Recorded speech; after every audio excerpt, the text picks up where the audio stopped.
Fala aí, pessoal, tudo bem? Tendo em vista aí os problemas que a gente tem tido em relação ao coronavírus e a nossa suspensão das aulas, eu decidi tentar produzir alguns vídeos. Eu não sou youtuber, obviamente, nem tenho tanta expertise nessa produção de mídia, mas vou tentar fazer alguns vídeos, ainda que sejam curtos, para que a gente possa relembrar pouco a pouco que a gente trabalhou ao longo do ano, tá? Só para a gente tentar recapitular o que a gente já trabalhou até esse recesso obrigatório por conta do coronavírus.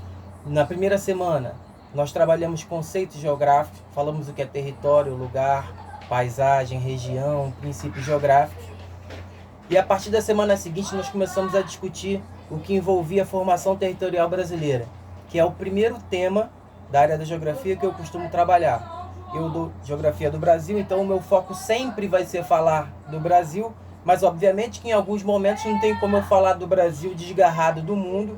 Então, em momentos específicos eu vou estar falando um pouco mais de outras questões envolvendo o Brasil e o mundo, não apenas o Brasil em si.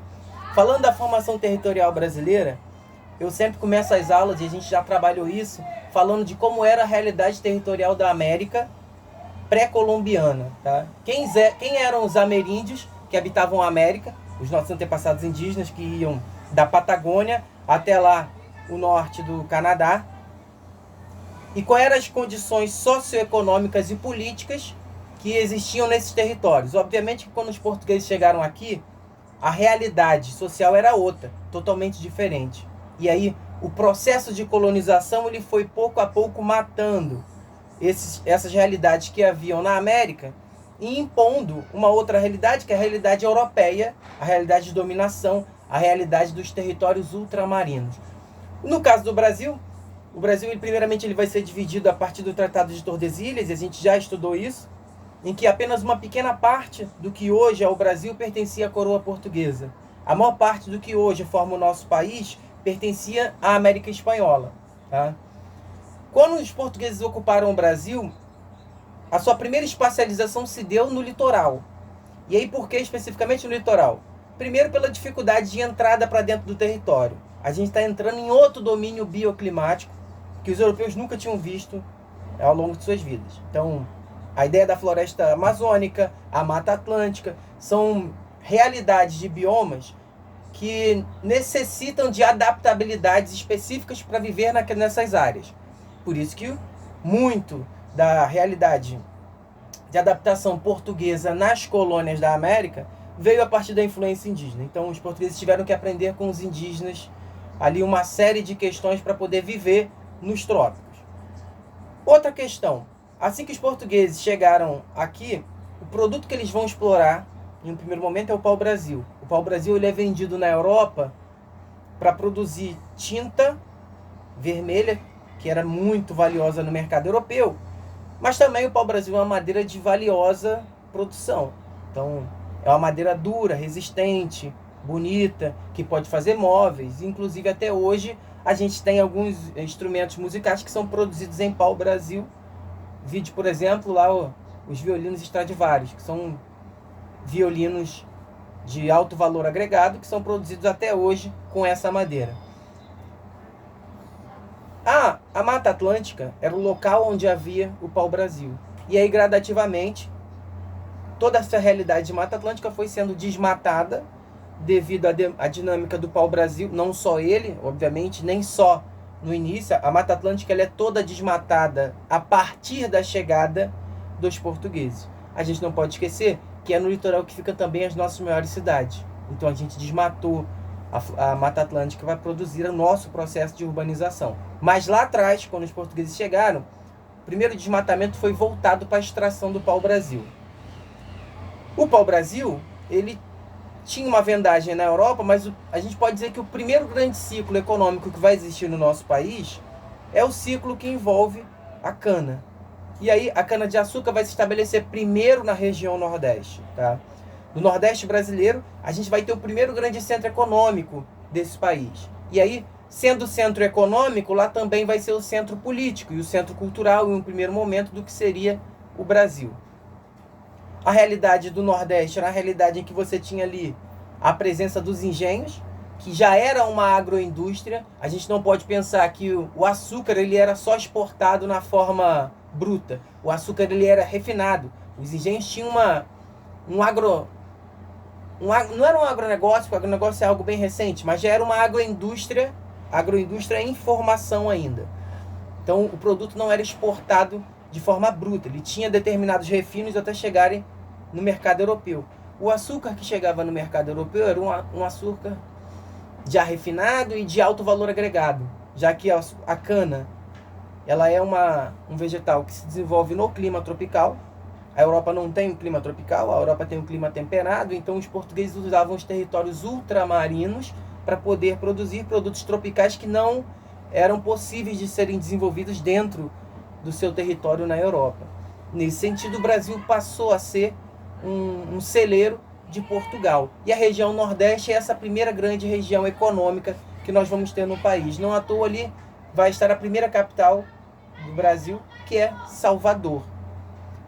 Esse é o primeiro ciclo econômico que a gente tem no Brasil. Depois do ciclo da cana, a gente vai chegar no ciclo do ouro, o ciclo da mineração. E aí o centro econômico ele se desloca do Nordeste e vem para o Sudeste. E aí a região das Minas Gerais vai ser o lugar onde a gente vai poder encontrar o ouro. Os portugueses, assim que chegaram na América, eles não encontraram o ouro, diferente dos espanhóis. Os espanhóis, assim que aportaram no território americano, na parte que lhe foi outorgada pelo Papa, eles encontraram ouro em Zacatecas, no México, encontraram ouro lá no Peru e encontraram prata na Bolívia. Entre vender metais preciosos, como ouro, prata, entre outros, e vender cana-de-açúcar, é muito mais valioso vender os metais preciosos. E aí, toda essa extração de minérios vai gerar um acúmulo de riqueza muito grande para as nações europeias, especificamente Portugal e Espanha, que eram aqueles que drenavam a maior parte, em um primeiro momento, dos recursos que derivavam da América. E aí os espanhóis conseguiram construir um império muito grande, e eles de início conseguiram obter uma renda muito alta, se comparado aos portugueses, porque eles vendiam, na verdade, o ouro, a prata e outros metais preciosos que eram encontrados nas possessões espanholas. Os portugueses pensaram, bom, se na Espanha tem, em alguma área do Brasil também vai ter.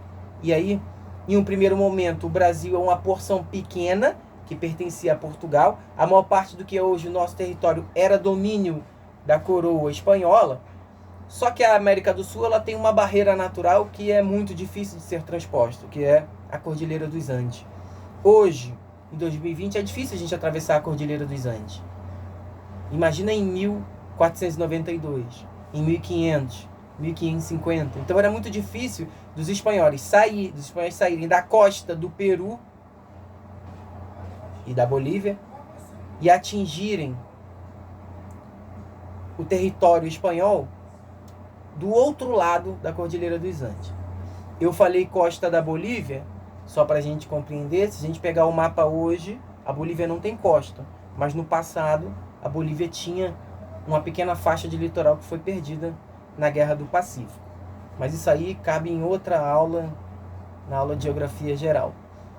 Bom, quando os portugueses, e aí através sobretudo dos bandeirantes, começam a adentrar para o interior do Brasil, eles vão se deparar com o ouro nas Minas Gerais. E aí esse é o momento em que o centro econômico do Brasil se desloca do Nordeste e vem para o Sudeste.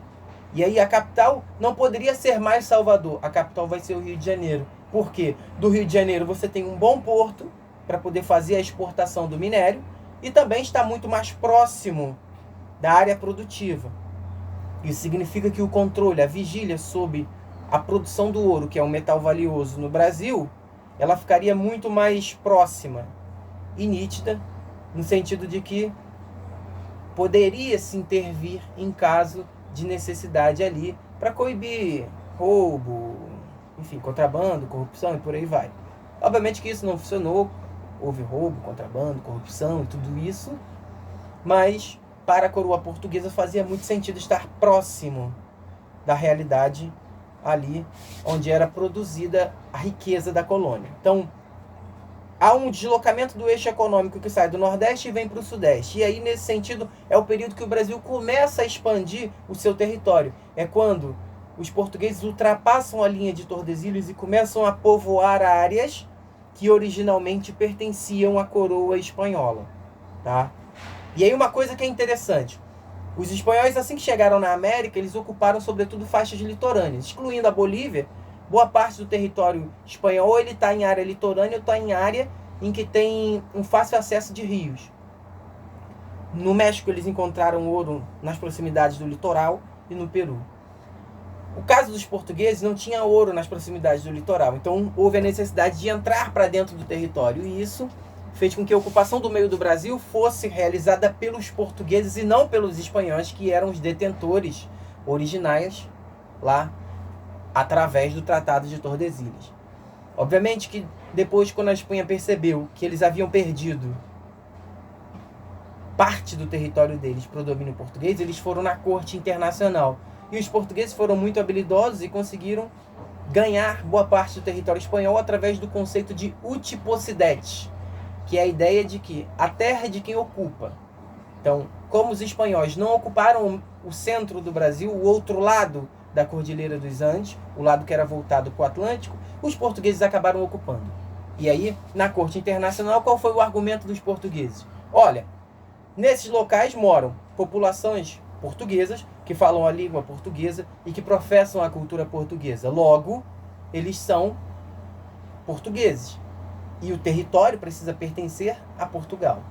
E aí, a Corte Internacional deu causa ganha para os portugueses e a gente ganhou boa parte do nosso território nesse sentido, a partir de uma astúcia portuguesa em relação à Espanha. Já no século XIX, o ciclo econômico muda. A gente vai ter as drogas do sertão, que vão estar produzindo um processo migratório muito forte do Nordeste para a região Norte. E aí, quando eu estou falando drogas do sertão, a gente não está falando, por exemplo, de maconha. Não é isso que a gente está falando. Drogas do sertão eram alguns produtos que eram endêmicos da região Norte, como, por exemplo, a castanha do Pará, a seringueira, da qual era extraído o látex para produzir a borracha. Então, são exemplos de drogas do sertão que haviam na região Norte. Então, no século XIX, o Brasil tem um grande ciclo econômico, que é o café, e tem alguns ciclos anexos, que é as drogas do sertão, e tem também o sul do Brasil, onde já se começa a ter a produção da agropecuária ali acontecendo. Em um primeiro momento você vai ter muito mais pecuária. Posteriormente é que vai ter ali uma agricultura também sendo desenvolvida com maior intensidade. Agora, voltando para o maior ciclo econômico do século XIX, é o café. E aí o café ele começa aqui pertinho da gente, na Floresta da Tijuca, no Rio de Janeiro, e ele vai passo a passo, cavalgando em direção até o interior de São Paulo, pegando o Vale do Paraíba. Por quê? O Vale do Rio Paraíba, porque nas áreas de vale, você tem ali terras que são extremamente férteis. São Paulo vai ter lá a terra roxa, que é uma terra, é um tipo de solo, que é extremamente fértil, e que a maioria dos produtos que ali são plantados se desenvolvem. A terra roxa, junto com o massapé e o Chernozem, formam ali talvez os 3 solos mais poderosos em termos de plantação. Nesses tipos de solo, a gente consegue produzir uma série de produtos, de quase todas as tipologias de vegetais se desenvolvem ali. E o Brasil tem sorte de ter no seu território. No Nordeste tem massapé, e no Sudeste a gente encontra ali a terra roxa. Quando o ciclo econômico vai para a região do Sudeste e ele se desloca do ouro para o café, o interior de São Paulo ele começa a ser extremamente ocupado. Tá? O interior de São Paulo ainda até então não era uma área tão ocupada. O café vai fazer que haja uma territorialização nesse sentido. Ferrovias são criadas e vão ligar o interior até o porto, até as áreas litorâneas, para poder exportar o café para a Europa. O café vai ser um dos produtos mais vendidos na Europa no século XIX. E por quê? O café tem essa vendagem tão grande no mercado europeu. No século XIX, as revoluções industriais estão a pleno vapor, estão acontecendo. Hoje a gente tem energético. O pessoal toma Red Bull, aquele Energy Drink, entre outros. No caso do século XIX não havia, por exemplo, Red Bull. Então qual é o energético que você utiliza? O café. Lembrando que a Revolução Industrial você tinha jornadas de trabalho de até 16 horas, dependendo da situação, o café era importante nesse sentido. Era uma forma de você dar esse vigor para que o trabalho pudesse ser mantido, pudesse ser continuado por longos períodos. Então o café ele vai ter essa entrada no mercado europeu com muita força no século XIX e no início do século XX também. O café ele vai rearticular o interior da região sudeste, como eu falei. Os barões do café vão ser figuras poderosíssimas no seu tempo e serão extremamente influentes na política nacional. O café em São Paulo, ele vai gerar a territorialização, a expansão ali da economia, ainda que capitaneada pelo café, há uma expansão da economia, não há um desenvolvimento, há uma expansão, e a gente precisa compreender a diferença entre desenvolvimento e expansão. Uma economia que está em expansão, ela não necessariamente é desenvolvida. Uma economia que está em expansão, ela cresce. Só que eu posso vender produto agrícola e ter superávites, aumentos muito grandes na lucratividade e na produção, sem necessariamente eu qualificar mais a minha economia. Uma economia desenvolvida é uma economia que ela produz produto agropecuário, produto eletrônico, comércio e serviço, ou seja, existe uma variedade, uma diversidade de ramificações de produtos e de setores produtivos muito grande. Então, a gente precisa ter em mente muito bem definido essa diferença entre o que é crescer e desenvolver. Não é a mesma coisa. No século XIX, a economia brasileira, ela cresceu, mas ela não necessariamente se desenvolveu. Nós continuamos sendo produtores agropecuários e capitaneados, sobretudo, pelo café. O café, então, vai aumentar a economia, vai territorializar São Paulo, só que o café também vai ser um produto que vai atrair uma série de imigrantes para trabalhar, sobretudo em São Paulo. Não é à toa em São Paulo. Nós temos ali forte colônia de italianos, e a gente tem exemplos práticos. O clube de futebol, lá Palestra Itália, que é o Palmeiras, fundado pelos italianos. Nós temos lá o bairro japonês em São Paulo. Então, uma série de imigrantes aportaram no Brasil no século XIX e vão trabalhar no setor do café. Obviamente que eles não vieram para cá especificamente e somente para trabalhar no café. Eles vieram dentro de uma realidade em que a Europa está superlotada, não tem emprego para todo mundo na Europa, tem fome e miséria acontecendo lá, e muitos saem da Europa para tentar uma nova vida. Então, a América é esse lugar onde eu posso ter uma nova vida. Só que no caso brasileiro, a vinda desses imigrantes europeus tem ali, sobretudo, como sentido a ideia do branqueamento da população. Mas isso a gente vai discutir mais para frente quando a gente for falar sobre população no Brasil. Tá? Então, essa população europeia que chega no século XIX, eles vão aportar em São Paulo, vão trabalhar nas lavouras de café. Agora, entendam uma questão que muitas vezes as pessoas fazem confusão em relação a isso. Por que os europeus foram ocupar o sul do Brasil? Ah, porque o sul do Brasil tem um clima temperado, próximo do que é o clima europeu. Não é isso. Os europeus vão ocupar sobretudo o sul do Brasil, porque o sul do Brasil é uma área em que havia ainda ali uma série de disponibilidade de terras para esses imigrantes que estavam chegando. Bom, é só isso então? É só pela ocupação de terra? Não é só isso. Vai ocupar a terra na região sul e vai povoar uma região que era problemática e que havia uma série de rixas em relação à Argentina e Uruguai. Então, o povoamento ali tem como função branqueamento da população brasileira e ocupação de áreas, de territórios, não apenas para tornar produtivo economicamente, mas também para territorializar a região sul do Brasil, visto que ali havia uma série de impasses envolvendo a Argentina e Uruguai, sobretudo. No século XIX, é importante a gente falar também da Guerra do Paraguai. A Guerra do Paraguai gerou um espólio para o Brasil, que é ali parte do Mato Grosso, que pertencia ao Paraguai. Após a guerra, passou para o domínio do Brasil. A Guerra do Paraguai é o seguinte: Argentina, Uruguai e Brasil versus Paraguai. O Paraguai é o primeiro país da América do Sul a tentar um desenvolvimento ali autônomo para se tornar independente em relação à Inglaterra.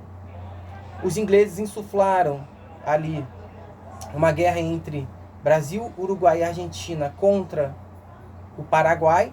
Óbvio que não é só isso, tem uma série de nuances aí no meio também, mas a guerra aconteceu. E aí toda a guerra ela gera um espólio, um produto para o vencedor.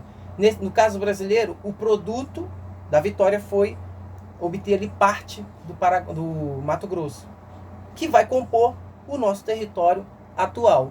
Então, as relações Brasil e Paraguai não são boas relações internacionais, tendo em vista essa guerra.